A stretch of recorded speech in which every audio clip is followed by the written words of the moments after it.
Bonjour, aujourd'hui on va faire le cours concernant le dosage colorimétrique, comme un dosage direct, et on va voir les étapes de la réalisation de ce dosage. Mais la première des choses qu'on va y voir, c'est le principe d'un dosage en général.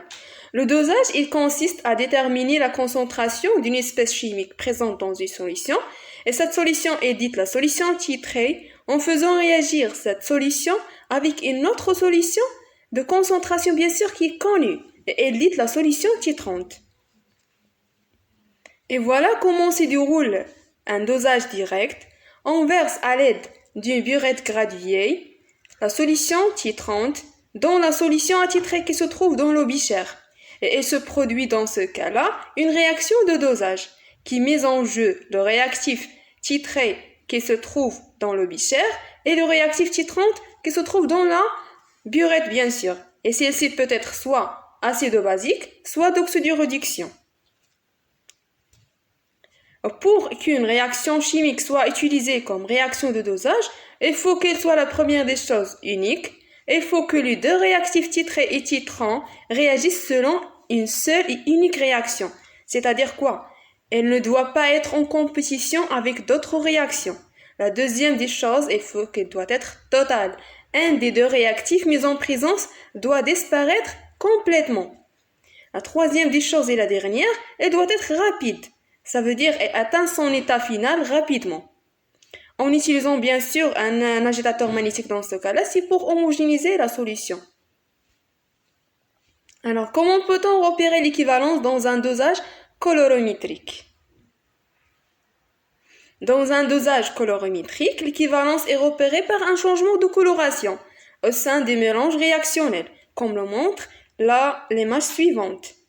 Et le volume versé de solution titrante au moment du changement de coloration sur la burette correspond à un volume équivalent. Maintenant, on va parler des étapes d'un dosage direct colorimétrique. La première étape, c'est la suivante. Il faut prélever le volume de la solution attitrée à l'aide d'une pipette jaugée. Deuxièmement, il faut verser ce volume dans un becher ou bien un Erlenmeyer et ajouter si nécessaire de l'eau distillée ou un indicateur coloré. Si la solution titrante elle est incolore. S'il est coloré, donc c'est pas nécessaire de le mettre. Et ajouter le turbulent sans faire de projection. La deuxième étape, il faut remplir la burette avec le réactif titrant.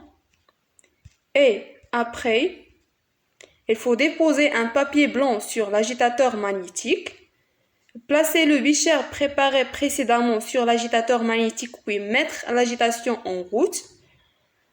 Et la troisième étape et la dernière étape, il faut verser rapidement la solution titrante jusqu'au changement de coloration.